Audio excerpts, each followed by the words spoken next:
제가 칠판 라이브를 중점적으로 하기 시작한 시점이 아마 19년도 한 여름부터 시작을 했을 거예요. 그리고 2020년, 2021년, 2022년 열심히 칠판 라이브를 했죠. 2020년쯤인가 제가 그런 말을 했을 거예요. 전기차를 이때 2020년? 2020년에서 2021년으로 넘어가는 이때에 코나가 아니라 아이오닉 5가 나왔어요. 기억나죠? 기아 EV6랑.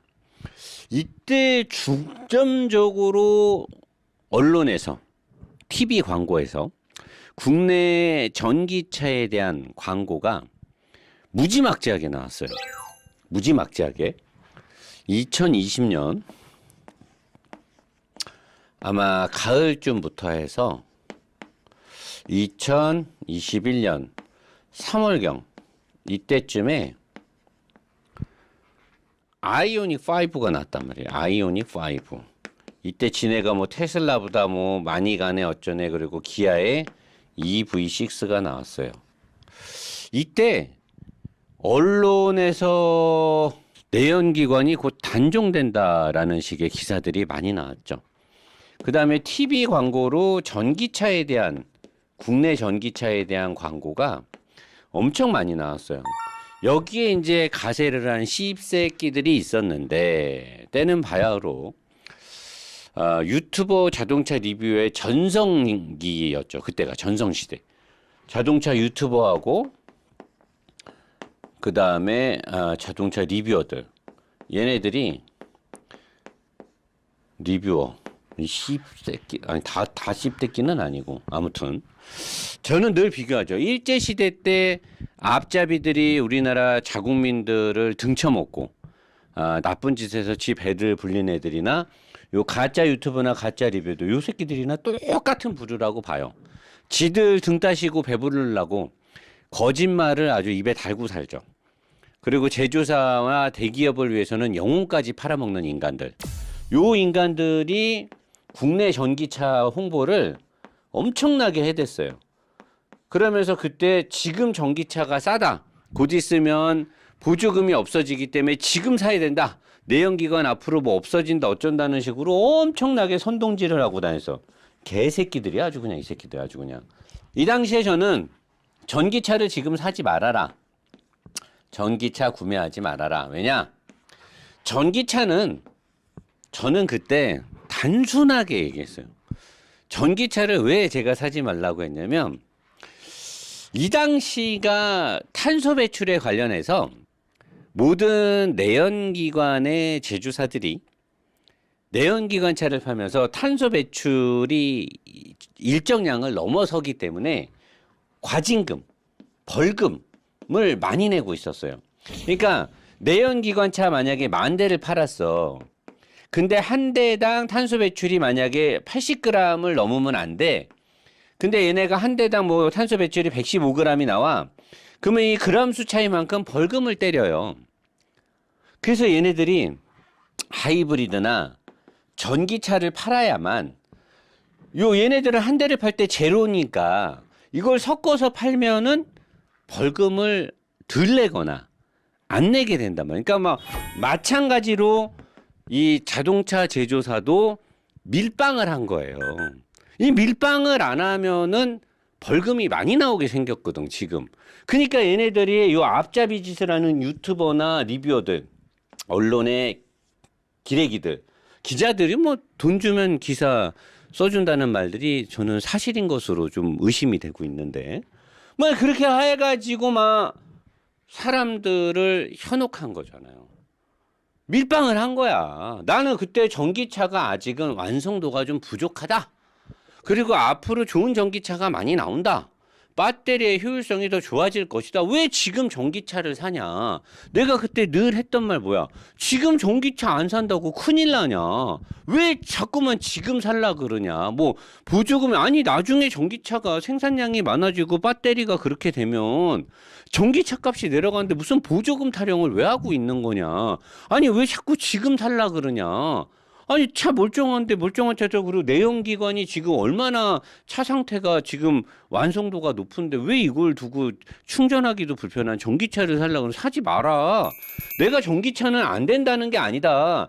지금 사지 말라는 거다. 지금 내가 그랬어. 앞으로 에너지의 효율의 변화가 내연기관이 뭐 안 없어진다, 내연기관이 끝까지 행한다 그런 게 아니라 동력 계통을 사용하는 자동차들에 대한 트렌드 변화가 패러다임의 변화는 분명히 올 것이다.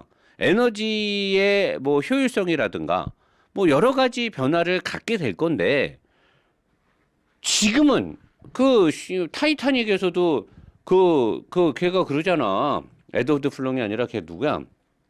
타이타닉 그 물에 떠갖고 걔가 그러잖아. 여자애가 뭐 줄리에가 뭐라고 하니까 걔가 난 옛이라 그러잖아. not here, 난 옛 그러잖아. 지금은 아니다. 뒤질 때가 아니다 그러잖아. 그 뭐 룸빵에서 이 차가 전기차를 사야 될 시점이 지금은 아니다. 좀 더 두고 보고 사야 된다. 근데 얘네들이 존나게 떠들어댔어 아주 그냥 뭐 전기차가 뭐 V2L은 뭐 혁신의 문을 넘었다는 동 아니 차 안에서 커피포트로 커피를 끓여 처먹는 게 무슨 혁신을 논하지를 않나 진짜 말도 안 되는. 노 사장이 주장했던 전기차 구매 시점 언제? 2023년부터 신형 전기차들이 나오기 시작하니까 이때 잘 살펴보다가 2025년쯤에 사도 늦지 않는다. 내연기관의 구매에 대해서 노 사장이 뭐라 그랬어? 사도 된다. 사람들이 내연기관 없어진다. 내연기관이 어떻게 없어져요? 내연기관이. 내가 뭐라 그랬어요? 내연기관이 없어지는 게 아니라 2030년부터 점차적으로 내연기관의 신차 판매율을 줄이고 2035년이 되면 내연기관의 판매를 안 한다 어쩐다는데 이게 아직까지 확정된 결정사항은 아니라는 거죠.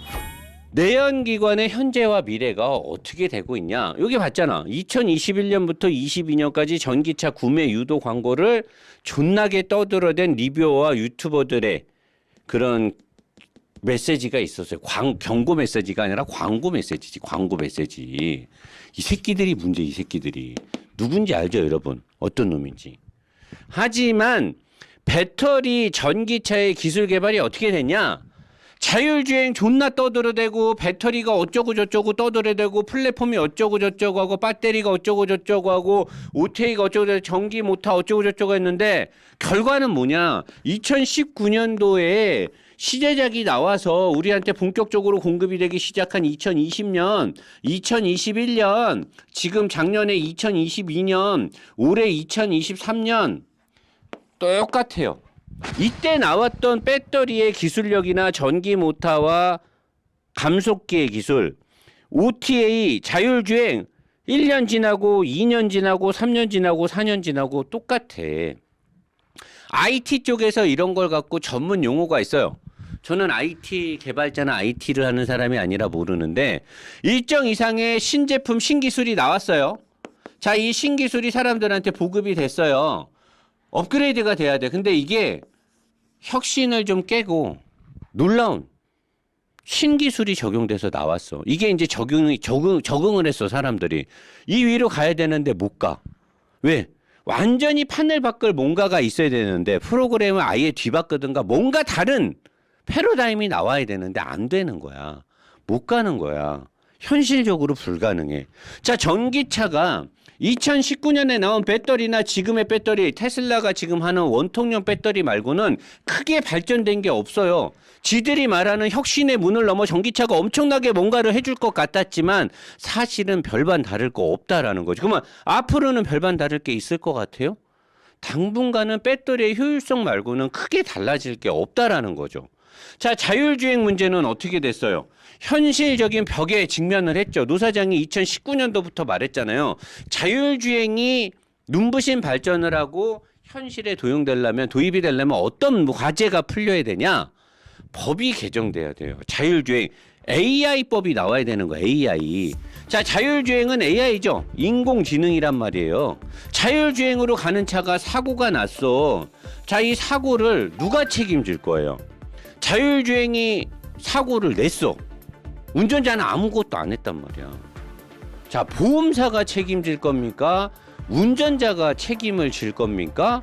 아니면 AI를 만든 프로그램 회사가 책임을 질 겁니까? 이 차를 판 제조사가 책임을 질 겁니까? AI에 대한 법이 나와야 돼. 누가? 법인 회사가 뭐예요? 법으로 만든 법이잖아요. AI가 어떠한 처벌을 받게 될지, AI로 운전을 하고 가다가 자율주행으로 가다가 인사사고가 났을 때의 책임 소재를 누가 할 것이냐의 법안이 개정이 돼야지만 자율주행이 발전 속도를 내게 되는 거예요. 2019년에 나왔던 시제품들이나 지금이나 크게 달라질 게 없다라는 거예요. 전기차의 기술 개발이 제자리를 가고 있는 거예요, 지금. 2019년, 20년, 21년도만 해도 전기차는 뭐 카이스트 나왔다는 양반이 아닌데 막 혁신의 문을 넘어 막 난리가 난 것처럼 막 사람들한테 뭐 내연기관은 차도 전기차는 차가 아니다. 그럼 전기차는 차가 아니 뭐 비행기야? 배야? 아니 뭐 다리미야 뭐야? 드라이야? 아니 전기차는 차가 아니래. 전기차는 자동차로 보면 그럼 뭔디? 전기차는 뭔디? 배터리에다 바퀴 꽂아놓은 거야? 그럼 자동차잖아. 굴러가는 순간 자동차지 사람이 타면. 근데 전기차는 차가 아니래잖아. 차로 보면 안 된대. 그러면 씨발 차로 팔지 말았어야지. LG 거기다 삼성 거기 디지털 프라자에서 전자제품으로 팔고 도로를 못 굴러다니게 해야지. 아니 자동차로 씨발 구청에다 자동차 번호판 등록해갖고 번호판 달고 도로를 달리는데 전기차는 차가 아니다. 보조금 관련 차량 가고 언제까지 세금 갖고 맨날 보조금을 줄 거냐고. 언제까지 언제까지 세금을 그렇게 걷다 써야 되는데요. 아닌 건 아니라고 이제 좀 밝힐 건 밝히고 해야 된다. 그리고 대량 생산이 아직까지 안 돼요. 자동차라는 거는 대량 양산 체계에 들어가야 차값이 현실적으로 떨어지는데 그게 안 되고 있어요. 내가 이 부분에 대해서 2020년도에 라이브를 할 때 뭐라 그러냐. 지금 2023년이지. 2020년 후반 2021년 초중반기에 우리 K자동차 동호회 운영자 어드바이저로 있는 분, 그분한테 제가 자료를 많이 받았을 때 뭐가 있었냐. 2020년 2021년에 대량 생산을 얘기했었나. 지금 뭐 얘기하다 이 얘기가 나지. 대량 생산이 뭐를 얘기했냐면 대량 생산 관련해서 내가 자동차 내연기관을 생산하는 자동차 제조회사가 배터리의 자체 생산의 설비 시스템을 갖춰야 된다라는 걸 내가 주구장창 강조를 했어요. 토요타가 배터리 내재화에 얼마를 투자했다. 혼다가, BM이, 폭스바겐이, GM이, 포드가 각각의 회사들이 배터리의 자체 생산을 위해서 많은 돈을 투자를 한다. 왜냐면 전기차의 절반은 배터리란 말이에요. 하프 해갖고 나머지가 차고 나머지가 배터리야. 이 배터리의 비중이 되게 크단 말이에요. 그러니까 이 전기차를 논할 때 배터리를 빼고 얘기를 할 수 없기 때문에 자동차의 제조회사는 배터리의 내재화가 필수적으로 이루어져야 된다는 내가 2019년 말부터 2020년까지 존나게 떠들었어요. 이걸 칠판에서. 근데 끝끝내 현대 기아 자동차는 전 세계 자동차 생산량이 5등이네 4등이네 자랑질은 존나고 외국에서 상 존나 받았다 그러는데 배터리의 내재화를 안 하고 있어. 전기차에 있어서 배터리가 엄청나게 중요한데 LG 배터리 달고 다니던 차 불났더니 배터리 제조회사 문제라는 둥 말도 안 되는 엄플이나 하고 자빠졌고 그냥 아닥하고 미안합니다 하고 리콜해주면 되는데 그거를 또 배터리 회사 LG의 문제라며 지금 LG나 삼성이 현대기아한테 배터리 잘 안 주죠? 아니 그런 회사한테 배터리 주겠냐고. 불나면 씨발 배터리 문제라고 하는데. 그러니까 현대자동차의 입지가 왜 계속 안 좋아지냐. 중국을 막 욕하고 중국을 배제하고 배타적으로 보려고 하는데 사실 자기들은 중국산 배터리를 차에다 달고 있어요. 전기차에서 절반 가까이의 부품값을 차지하고 있는 배터리를 중국에서 받아서 넣고 있단 말이에요. 우리나라에 세계에서 내놓으라는 LG 배터리와 삼성 SDI 배터리가 있는데 우리나라 제조회사의 그 좋은 배터리를 못 달고 중국 배터리를 현대기아 자동차가 달고 있어요. 이것만 보더라도 저는 참 안 좋아 보이는데 물론 비즈니스상 다른 이유가 있다 쳐. 뭐 처녀가 애를 베도 이유가 있다는데 무슨 이유가 있겠죠. 근데 또 다른 거 하나. 일본 차들이 요새 뭐 이렇게 막 신제품들이 나오고 하니까 또 노노재팬을 흔히 동호회나 이런 데서 뭐 일본 차 사면 뭐 매국노가 어쩌고 저쩌고 노노재팬이 어쩌고 저쩌고 하면서 벌써부터 쉴드를 치고 엄프를 야금야금 시작하더라고. 이 씨볼놈들이 아주 그냥.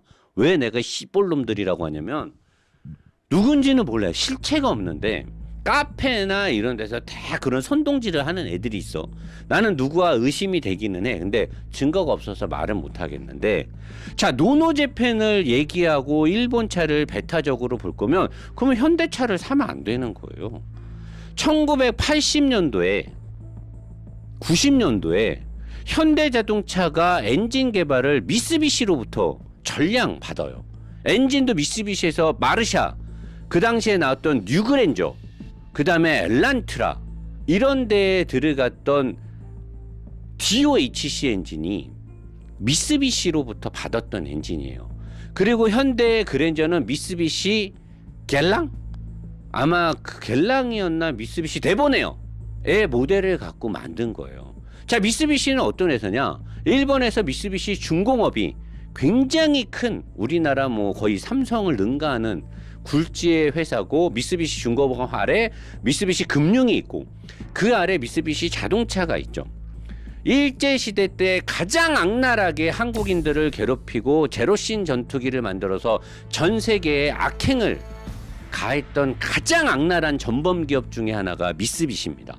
그런 미쓰비시와 함께 공동 제휴로 현대자동차가 엔진을 개발하고 돈을 벌고 컸어요. 그런 회사라고는 안 할게요. 그렇게 큰 회사가 현대자동차인데 현대자동차를 타는 국민들이 일본차 타는 오너들한테 야 이 씨발 매국노 새끼야 노노재팬인데 일본차 타냐? 그러면 현대차 타는 사람이 야 이 매국노 새끼야 미쓰비시한테 구걸해갖고 엔진 받아갖고 돈 벌어 처먹고 발전한 회사차를 타냐? 라고 말하는 것과 뭐가 달라요? 그런 말 하면 안 되죠. 자, 2, 3년 전에 2020년 21년도에 한참 전기차를 많이 사야 된다고 했던 그 시점에 앞으로 전기차 시장 좀 요거 아마 유튜버들이 많이 얘기했던 걸로 기억이 나요. 2030년쯤엔 전기차가 50%가 넘을 것이라고 무조건 지금 전기차 사야 된다고 언론도 그렇고 존나 떠들었어요. 나는 그렇게 될 수 없다고 했어요. 내가 그렇게 될 수 없다는 거를 뭘로 얘기를 했냐? 충전 시스템을 가지고 얘기를 했어요. 자, 지금 우리나라에 등록된 자동차가 3천만 대가 넘는데 그중에 일반 자가용들은 1,000만 대가 넘어요. 자, 1,000만 대가 넘는데 여기에 50%가 전기차가 된다? 그러면 500만 대가 넘는 상업용 차까지 하면 700만 대, 800만 대가 넘는 전기차가 굴러다닌다는 거거든요. 전기차 한 대가 충전을 집에서 7kWh에다 꽂아버리는 순간 일반 가정집 두세 가구의 모든 가전제품이 풀로 도는 것과 맞먹는 전기를 먹는다고 했잖아요. 지금 보급된 전기차가 2022년, 21년 말 기준 10만 대가 넘어갈 때도 충전에 불편함이 있었는데 자, 불과 2030년쯤 앞으로 7년 뒤에 50% 만약에 500만 대 가까이가 전기차가 우리나라를 다닌다라고 하면 화력 발전소뿐만이 아니라 원자력 발전소를 한 10개를 지어야 될 거예요. 10개. 원자력 발전소 하나 짓기 엄청 힘들죠.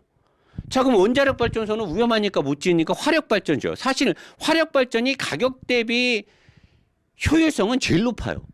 화력이 무조건 석유 갖고 뭐 하는 게 가장 가격 대비 효율이 높아요. 근데 매연이 나와. 자, 전기차를 타면 친환경이래. 지구의 온실가스를 줄이고 뭐가 좋대. 근데 그놈을 충전하기 위해서 화력 발전소를 돌려. 화력 발전소에서 나오는 탄소 배출은 앞뒤가 안 맞잖아요.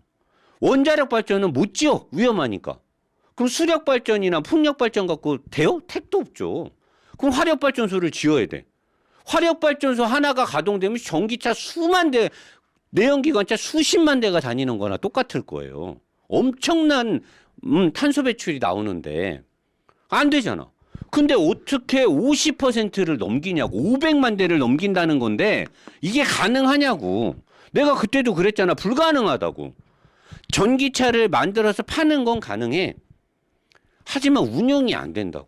내가 그랬잖아. 인프라 구성이 해결이 안 된다. 그 누구한테도 인프라 구성에 대해 물어봤을 때 대답을 못 해요.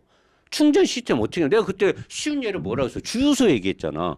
중국에 다 전국에 있는 주유소를 다 전기 충전소로 바꾸면 된대. 그럼 주유소 사장들이 다 개인 사업인데 그 사람들의 그 비싼 땅에다 충전기 꽂아놨어. 그 사람들 주유소를 한 달에 얼마 벌어요? 그러면 전기 충전기 갖다 놓고 그 사람 버는 것만큼 벌 수 있어? 그럼 거기다 돈을 얼마씩 퍼줄 건데? 충전할 때만 아니면 충전 요금을 뭐 그냥 막 한 10만 원씩 올리게? 말이 안 된다고요. 앞뒤가 하나도 안 맞아요. 전기차의 미래는 인프라 구성에서 정부나 기업이나 아무도 비전 제시를 못 하고 있어요. 전기차는 아직은 시기상조고 노 사장이 늘 말하는 게 1세대 전기차를 살 필요는 없다. 우리가 지금 타고 있는 게 1세대 전기차예요. 이제 1.5세대로 넘어가면서 원통형 배터리가 들어가죠. 2세대로 넘어갈 때쯤에 배터리라든가 감속기라든가 모터라든가 이런 것들이 아마 많은 부분 업데이트가 될 것 같아요. 그리고 자율주행이라든가 기타 다른 반도체에 관련된 부분들이 이제 소프트웨어가 이 신기술의 벽을 뚫고 나와야 되는. 지금은 신기술, 전기차의 모든 거에 이렇게 테두리에 갇혀 있어요. 모든 제조사가 여기서 나가질 못하고 있어요. 다 고놈이에요. 뭐 신기술이라고 할 게 없어요. 다 이 안에 있어요. 이 안에서 지금 전기차가 나오고 있어요. 모양만 다르고 배터리의 용량 가지고 출력 다르고. 깨케야 BMW가 서스펜션 세팅 좀 잘해서 주행 특성 좋은 거 말고는 다 이 틀 안에 지금 갇혀 있단 말이에요. 누군가가 이 틀을 깨고 나와야 돼요. 전기차에 대한 새로운 패러다임이 제시가 돼야 된다는 거죠. 작년, 재작년 현대 기아의 전기차를 안 사면 큰일 날 것처럼 말했던 일제시대 때 앞잡이들 저리 가라 하는 이 씨떼끼들을 우리는 하루빨리 벌을 줘야 되지 않나. 아니 리뷰어라는 애들이 자동차 리뷰를 똑바로 해야지 소비자를 기망하고 거짓말을 하고 대기업에 붙어서 똥꾸녕이나 핥고 자빠졌으면 리뷰를 하지 말아야죠. 그러려면 광고 대행사를 차리고 광고를 하고 다녀야죠. 리뷰어라는 말, 자동차 기자라는 말, 그런 말을 쓰지 말아야 되는 겁니다. 적어도 기자나 리뷰어면 있는 그대로의 차를 사람들한테 차에 대한 있는 그대로를 알려주는 행위를 해야 바람직하지 않나 라고 생각하면서 자리로 돌아가도록 하겠습니다.